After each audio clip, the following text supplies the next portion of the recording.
টাকা জমা দিয়েও মালয়েশিয়া যেতে না পারায় আন্দোলনে বিদেশগামীরা। প্রবাসী কল্যাণ ভবনে বিক্ষোভ, মার্চ এপ্রিলে পাঠানোর আশ্বাস। খাদ্য পরিস্থিতি সন্তোষজনক হলেও প্রভাব নেই বাজারে, মজুদ বাড়ানোর তাগিদ। 10 লাখ টন চাল গম আমদানির সিদ্ধান্ত সরকারের। ট্রাইব্যুনালে হবে জুলাই আগস্টের মানবতা বিরোধী অপরাধের বিচার। হাসিনার হেট স্পিচ প্রচারের বিরুদ্ধে শীঘ্রই ব্যবস্থা।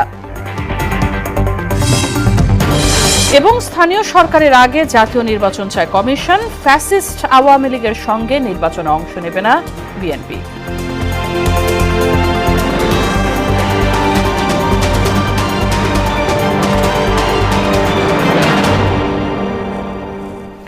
আসসালামু আলাইকুম, সবাইকে স্বাগত মোহনা সংবাদে। শুনছিলেন শিরোনাম, পুরো সংবাদের সঙ্গে আছে রাশিদা সুলতানা রিঙ্কু। বিস্তারিত। টাকা জমা দিয়েও মালয়েশিয়া যেতে না পেরে আন্দোলনে নেমেছেন বিদেশগামী কর্মীরা। সকালে রাজধানীর কারওয়ান বাজারে সমাবেশ করেন তারা। পরে পুলিশ সরিয়ে দিলে প্রবাসী কল্যাণ ভবনের সামনে বিক্ষোভ থেকে 20 ফেব্রুয়ারির মধ্যে 18,000 কর্মীকে সরকারি উদ্যোগে মালয়েশিয়া পাঠানোর দাবি জানান তারা। এদিকে আগামী মার্চ এপ্রিলের মধ্যে তাদের মালয়েশিয়া পাঠানোর আশ্বাস দিয়েছেন প্রবাসী কল্যাণ সচিব। আরও জানাচ্ছেন মিসবাহ রহমান। বিদেশে পাড়ি জমিয়ে পরিবারের হাল ধরবে এই আশায় টাকা জমা দিয়েও মালয়েশিয়া যেতে না পারা কর্মীরা এবার রাজপথ বেছে নিয়েছেন। বুধবার রাজধানীর কারওয়ান বাজারে জড়ো হয়ে বিক্ষোভ করেন তারা। প্রায় 2 ঘন্টা সড়ক অবরোধ করে রাখায় সেখানে সৃষ্টি হয় দীর্ঘ যানজট। পরে পুলিশ সরিয়ে দিলে প্রবাসী কল্যাণ ভবনের সামনে যান তারা। আগামী 20 ফেব্রুয়ারির মধ্যে সরকারি ব্যবস্থাপনায় মালয়েশিয়া পাঠানোর এক দফা দাবি জানান তারা। অন্যথায় রাজপথ না ছাড়ার হুঁশিয়ারও দেন আন্দোলনকারীরা। বিগত সরকার আমাদেরকে বলছিল টাকা ফেরত দিয়ে দিবে এবং সকল সিন্ডিকেট থেকে টাকা আদায় করে দিবে। বিগত সরকার চলে গেছে, তারপর এই সরকার আসছে। ওই সরকার আসার পরে মালয়েশিয়ার প্রধানমন্ত্রী আনোয়ার ইব্রাহিম আসছিল, উনি একটা প্রতিশ্রুতি দিয়ে গেছে আমাদের প্রধান উপদেষ্টার সাথে। আমরা প্রত্যেকটা ভাই 6 লক্ষ থেকে 7 লক্ষ টাকা দিয়েছি, কিন্তু আমরা ওই 78,000 টাকা সরকারি টাকা ফেরত দিচ্ছে। তাহলে আমরা বাকি টাকা কোথায়? এর পরিপ্রেক্ষিতে যদি উনি আমাদের সাথে আমাদের কথা কাজে না রাখে, তাহলে আমরা সমস্ত প্রবাসীদেরকে উদারতা আহ্বান জানাবো, আপনারা রেমিটেন্স শাটডাউন দিয়ে আমাদের পাশে থাকুন। এই সময় প্রবাসী কল্যাণ মন্ত্রণালয়ের সচিব রুহুল আমিন বলেন, ভিসা থাকার পরেও মালয়েশিয়া যেতে না পারা 18,000 কর্মীকে আগামী মার্চ এপ্রিলের মধ্যে পাঠানোর চেষ্টা চলছে। যেভাবে আলোচনা চলছে খুব বেশি দেরি হবে না। আমরা আশা করছি যে এটা ফেব্রুয়ারিতেই আশা করছি আমরা মোডালিটিটা ঠিক করতে পারবো। আশা করি মার্চ এপ্রিল নাগাদ আমার মনে হয় যে আমরা ব্রেক থ্রু করতে পারবো। তারা যে কাগজ মানে লিখিত স্ট্যাম্পে দিয়েছে যে আমার আর দাবি দেওয়া নেই, এরকম 81% লোকের কাগজ অলরেডি সাবমিটেড। তো 18,000-এর মধ্যে 2022-23 অলরেডি চলে গেছে, বাকি 15,000 সামথিং এর মধ্যে এটা 81%। মালয়েশিয়ার সম্মতি পেলে যথাসময়ে এদের পাঠিয়ে দিতে সরকারের প্রচেষ্টা অব্যাহত থাকবে বলেও জানান তিনি। মিসবাহ রহমান, মোহনা সংবাদ, ঢাকা। দেশে খাদ্য পরিস্থিতি সন্তোষজনক, কিন্তু বাজারে তার প্রতিফলন ঘটছে না। সরকার চায় খাদ্য সরবরাহ নিশ্চিত করতে। মূল্যস্ফীতি ঠেকাতে খাদ্য মজুত করার তাগিদ দিয়েছেন অর্থ উপদেষ্টা সালেউদ্দিন আহমেদ। তার মতে খাদ্য মজুদ না করলে ব্যবসায়ীরা এর সুযোগ নেবে। এদিকে খাদ্য উপদেষ্টা আলী ইমাম মজুমদার জানান, চাল ও গম মিলিয়ে সরকার 10 লাখ টন আমদানি করবে। সচিবালয়ে এফপিএমসির সভায় এসব কথা বলেন তারা। সুরাইয়া মুন্নির প্রতিবেদন। সচিবালয়ে সরকারের খাদ্য পরিধারণ ও মূল্যায়ন কমিটি এফপিএমসির সভা শেষে খাদ্য পরিস্থিতি নিয়ে কথা বলেন অর্থ উপদেষ্টা সালেউদ্দিন আহমেদ। জানান, সরবরাহ পর্যাপ্ত না হলে ব্যবসায়ীরা সুযোগ নেওয়ার চেষ্টা করবে। এ কারণে আমদানি করে হলেও খাদ্যশস্য মজুত রাখার তাগিদ দেন তিনি। অর্থ উপদেষ্টা আরও জানান, ভ্যাট বাড়ানোর সাথে মহার্ঘ ভাতার অর্থ সংস্থান করা বা আইএমএফ এর পরামর্শ সম্পর্কিত নয়। জানান, মিষ্টির দাম কেজিতে 20 টাকা বাড়লেও অত্যাবশ্যকীয় জিনিসের ওপর ভ্যাট বাড়ানো হয়নি। কন্টিনিউয়াসলি সরবরাহটা নিশ্চিত করা, স্থানীয় উৎপাদন থেকে হোক ইম্পোর্ট থেকে হোক, সেটা আমরা নিশ্চিত করছি। আরেকটা জিনিস হচ্ছে বাফার স্টক করা। বাফার স্টক মানে সরকারের খাদ্যের গুদামে যদি খাদ্য মজুদ না থাকে, প্রাইভেট সেক্টর যারা আছে তারা একটা সুযোগ পায়। এ সময় কথা বলেন খাদ্য উপদেষ্টা আলী ইমাম মজুমদারও। জানান, বন্যার কারণে আউশ ও আমনের ঘাটতি হয়েছে। এ কারণে আমদানি করার সিদ্ধান্ত হয়েছে। বড়তে যদি ভালো ফসল হয় তাহলে আমরা অনেক ক্ষেত্রেই আমদানির উপর নির্ভরতা কমাতে পারবো, কিন্তু তার জন্য আমরা অপেক্ষা করবো না। কারণ বড় ক্ষেত্রে এবারে লেটলি লাগানো হয়েছে, কারণ হচ্ছে পানি নেমেছে দেরিতে অকাল বন্যার জন্য। এই জন্য ওটাও কিছু ঝুঁকির মধ্যে আছে। তার জন্য আমাদের আমদানি কার্যক্রম, বিদেশ থেকে আমদানি কার্যক্রম অব্যাহত থাকবে। চাল ও গম মিলিয়ে 10 লাখ টন আমদানি পরিকল্পনা রয়েছে বলেও জানান খাদ্য উপদেষ্টা। চাল এবং গম মিলিয়ে প্রায় 10 লাখ টনের মতো আমাদের আমদানি পাইপলাইন। সুরাইয়া মুন্নি, মোহনা সংবাদ, ঢাকা। ভ্যাট বাড়ানোর 2 সপ্তাহের মধ্যে কিছু পণ্য সেবায় ভ্যাট ও সম্পূরক শুল্ক কমালো জাতীয় রাজস্ব বোর্ড এনবিআর। এ তালিকায় রয়েছে ওষুধ, মোবাইল সেবা, রেস্তোরাঁ, নিজস্ব ব্র্যান্ডের পোশাক, মিষ্টি, নন এসি হোটেল, ওয়ার্কশপ। সাধারণ মানুষ ও ব্যবসায়ীদের সমালোচনা ও প্রতিবাদের মুখে ভ্যাট বাড়ানোর 2 সপ্তাহের মধ্যে কিছু পণ্যের ক্ষেত্রে পিছু হটল জাতীয় রাজস্ব বোর্ড এনবিআর। বুধবার এই সংক্রান্ত 4টি আদেশ জারি করা হয়।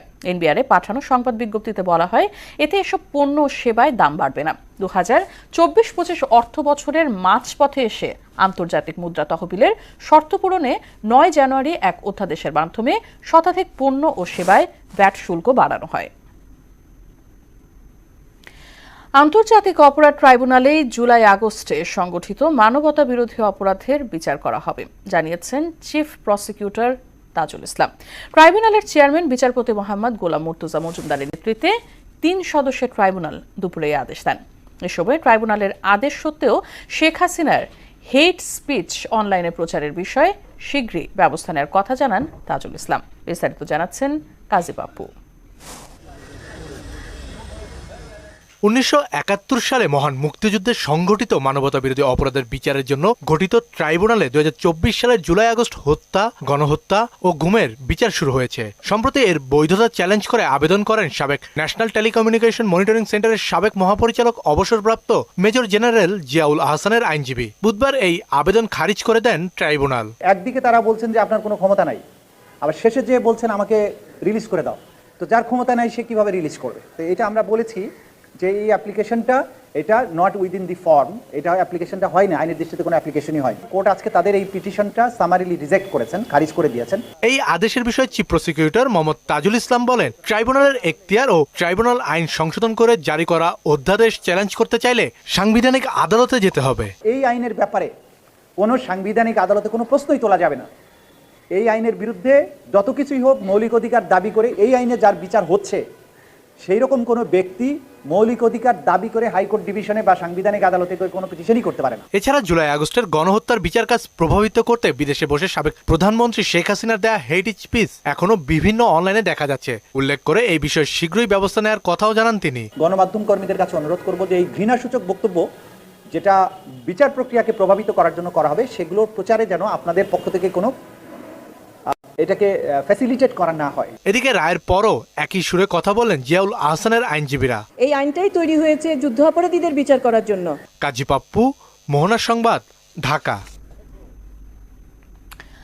স্থানীয় সরকার নয়, আগে জাতীয় সংসদ নির্বাচন নিয়ে ভাবছে কমিশন, জানিয়েছেন নির্বাচন কমিশনার আব্দুর রহমানেল মাসুদ। আগামী জাতীয় সংসদ নির্বাচন যাতে কোনোভাবেই প্রশ্নবিদ্ধ না হয় সেদিকে লক্ষ্য রেখে ইসি কাজ করছে বলেও জানান তিনি। ভোটার তালিকা হালনাগাদ নিয়ে সকালে বরিশাল আঞ্চলিক নির্বাচন কর্মকর্তার কার্যালয়ে মতবিনিময় সভায় এসব কথা বলেন আব্দুর রহমানেল মাসুদ। জাতীয় সংসদের নির্বাচন নিয়েই বেশি ভাব। আমরা তো জাতির কাছে ওয়াদাবদ্ধ। এতদিন ভোট সম্পর্কে যে মানুষের মধ্যে যে অনীহা ছিল বা এতটা মনোযোগ ছিল না, গ্রহণযোগ্যতার প্রশ্নবিদ্ধ ছিল, আমরা সেই জায়গা থেকে উত্তরণ ঘটিয়ে একটা সঠিক, সুন্দর, মানুষের কাছে গ্রহণযোগ্য একটা নির্বাচন দেওয়ার জন্য প্রতিশ্রুতিবদ্ধ। জরুরি সংস্কার শেষে দ্রুত জাতীয় নির্বাচনের দাবি জানিয়েছেন বিএনপির স্থায়ী কমিটির সদস্য নজরুল ইসলাম খান। আর ডক্টর মঈন খান সাফ জানিয়েছেন, ফ্যাসিস্ট আওয়ামী লীগের সঙ্গে কোনো নির্বাচনে অংশ নেবে না বিএনপি। স্থায়ী কমিটির আরেক সদস্য আমির খুসরো মাহমুদ চৌধুরী বললেন, জনগণের প্রতি দায়বদ্ধতা ছিল না বলেই আওয়ামী লীগ ফ্যাসিস্ট দলে পরিণত হয়েছিল। আরও জানাচ্ছেন তানজিদ ভুইয়া। গুলশানে বিএনপি চেয়ারপারসনের কার্যালয়ে সাবেক 20 দলীয় জোটসঙ্গী খেলাফত মজলিসের সঙ্গে বৈঠক করে বিএনপি। এতে জাতীয় ঐক্য সুসংহত করতে বিএনপির সঙ্গে ঐক্যমত্যের কথা বলেন খেলাফত নেতারা। বৈঠক শেষে বিএনপির স্থায়ী কমিটির সদস্য নজরুল ইসলাম খান বলেন, গণতন্ত্র পুনঃপ্রতিষ্ঠার কাজ এখনো অবশিষ্ট আছে। কোনো ইসলামী জোট নিয়ে বাধা দেখছে না তার দল। যার সঙ্গে যার মতের মিল হবে তারা একসাথে কাজ করার ব্যাপারে চিন্তা করতে পারে, সিদ্ধান্ত নিতে পারে। এদের নিয়ে কারো কোনো দুশ্চিন্তা থাকার তো কোনো কারণ নাই। অবাধ, সুষ্ঠু, নিরপেক্ষ নির্বাচনের মাধ্যমে জনগণের কাছে তার ক্ষমতা ফিরিয়ে দেওয়া হলো। 16 বছর, বিশেষ করে জুলাই আগস্টের যে ছাত্র শ্রমিক গণঅভ্যুত্থান তার আকাঙ্ক্ষা। এদিকে রাজধানীর চন্দ্রিমা উদ্যানে বিএনপির প্রতিষ্ঠাতা ও সাবেক রাষ্ট্রপতি জিয়াউর রহমানের সমাধিতে শ্রদ্ধা নিবেদন শেষে দলের স্থায়ী কমিটির সদস্য ডক্টর মঈন খান বলেন, দেশে গণতন্ত্র প্রতিষ্ঠায় সরকারকে সহযোগিতা করছে বিএনপি। বাংলাদেশে আওয়ামী লীগ সরকার বিগত 15 বছর যাবৎ বাংলাদেশের মানুষের সঙ্গে তারা বেইমানি করেছে। তারা নিজেদের স্বাধীনতার শক্তি বলে দাবি করে, তারা কখনো স্বাধীনতার পক্ষে শক্তি ছিল না। অন্যদিকে জাতীয় প্রেস ক্লাবে এক আলোচনায় দলের স্থায়ী কমিটির সদস্য আমির খসরু মাহমুদ চৌধুরী বলেন, জনগণের প্রতি দায়বদ্ধ ছিল না বলেই আওয়ামী লীগ ফ্যাসিস্ট হতে পেরেছে। দেশের আজকে যে গর্তের মধ্যে পড়েছে, এই স্বৈরাচার দানব সৃষ্টি হয়েছে কেন? এই দৈত্য কেন সৃষ্টি হয়েছে? এই ফ্যাসিস্ট কেন সৃষ্টি হয়েছে?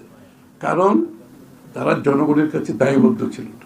এ সময় সরকারকে গণতান্ত্রিক প্রক্রিয়ার মধ্যেই সব কাজ করার আহ্বান জানান তিনি। তারা জনগণকে ভোটাধিকার থেকে বঞ্চিত করেছে এবং মালিকানা থেকে বঞ্চিত করেছে, এবং সেই মালিকানা আপনাকে যদি ফিরিয়ে দিতে হয়, প্রথম কাজ হচ্ছে তাদের ভোটাধিকার ফিরিয়ে দেওয়া। তানজিদ ভুইয়া, মোহনা সংবাদ, ঢাকা।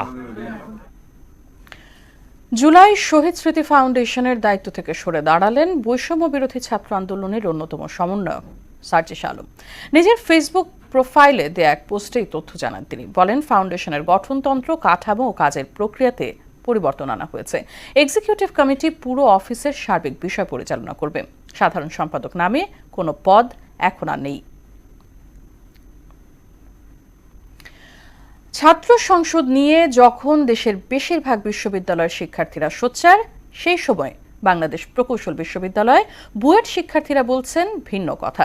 তাদের আশঙ্কা, ছাত্র সংসদ চালু হলে ভয়াল ছাত্র রাজনীতির ফিরে পড়াশোনা ও গবেষণার পরিবেশ ব্যাহত হবে। এই কারণে ছাত্র সংসদের নির্বাচনের বিপক্ষে তারা। ছাত্র সংসদ নির্বাচন নিয়ে মাহবুব হাসান রিপনের 5 পর্ব ধারাবাহিকের 4র্থ পর্ব আজ।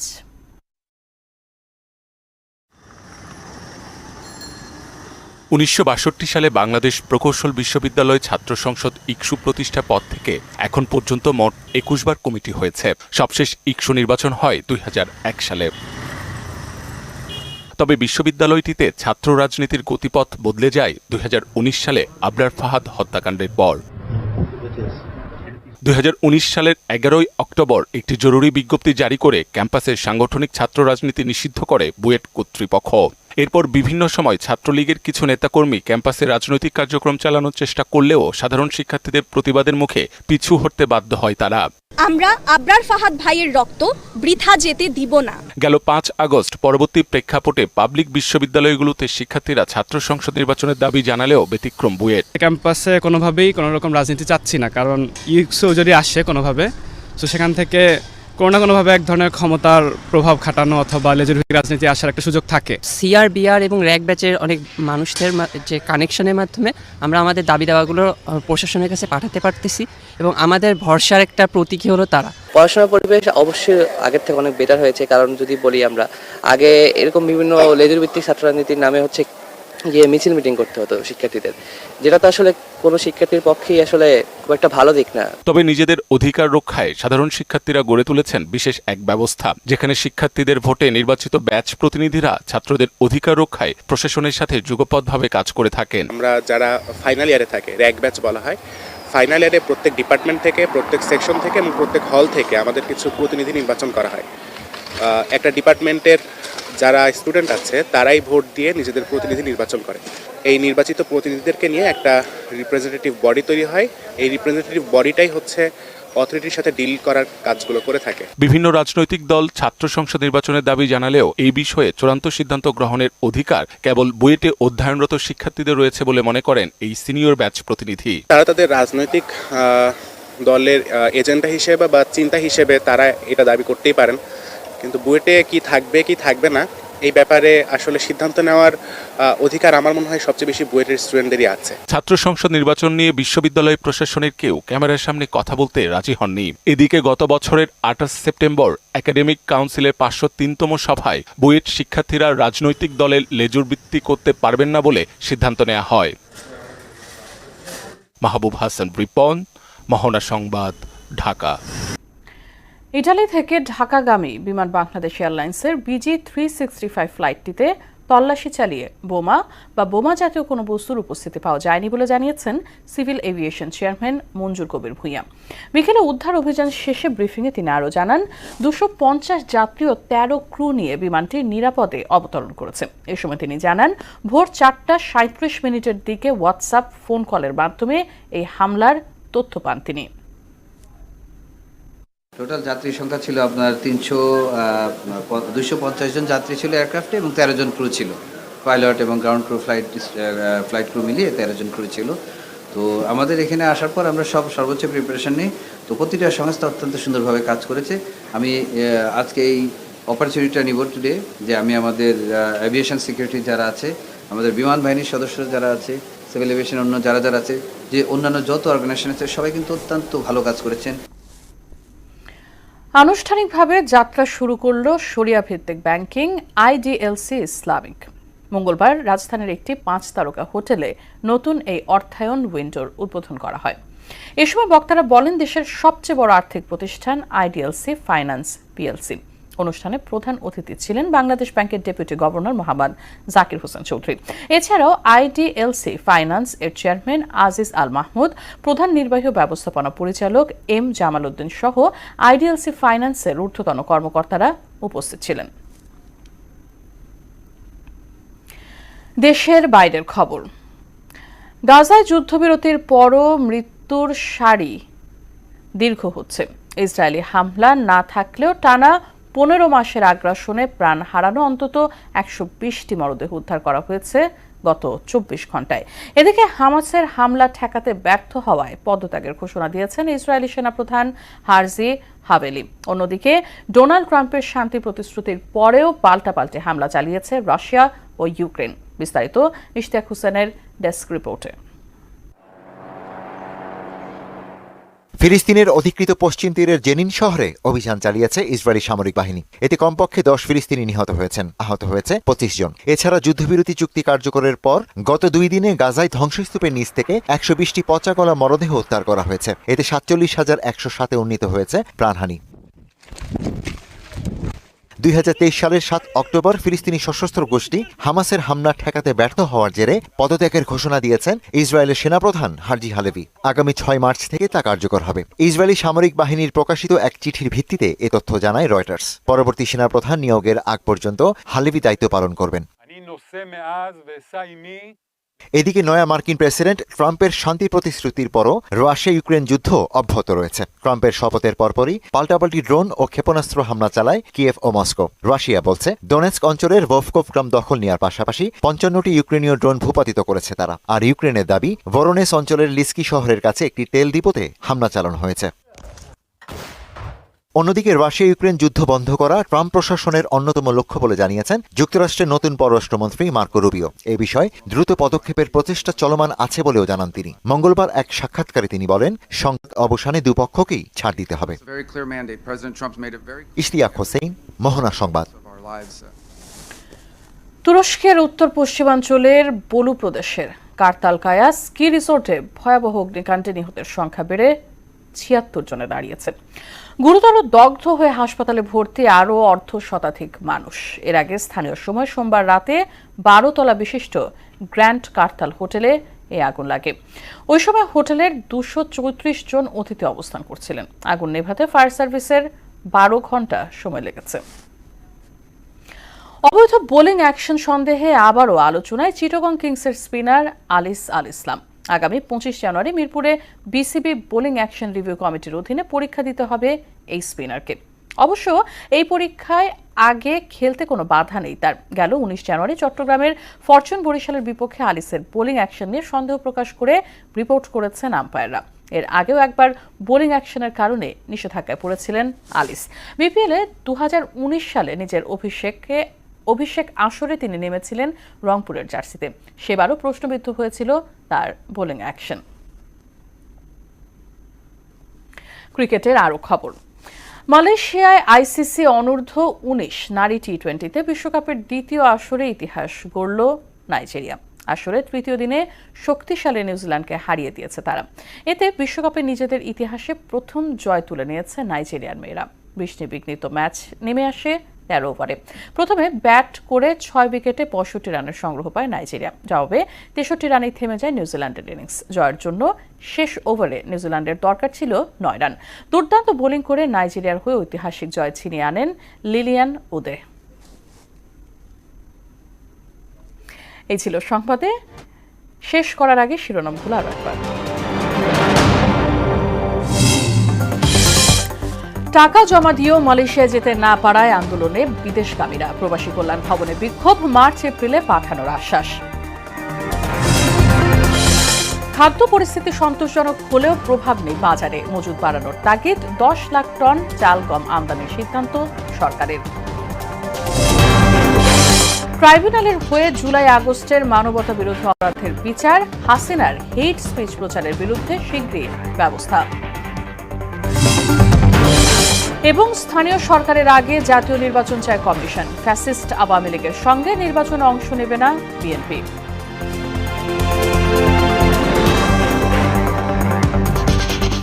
এই ছিল মোহনা সংবাদে। পরবর্তী সংবাদ রাত 12:30টায়। এছাড়া মোহনার সব শেষ খবর জানতে ভিজিট করুন www.mohana.tv।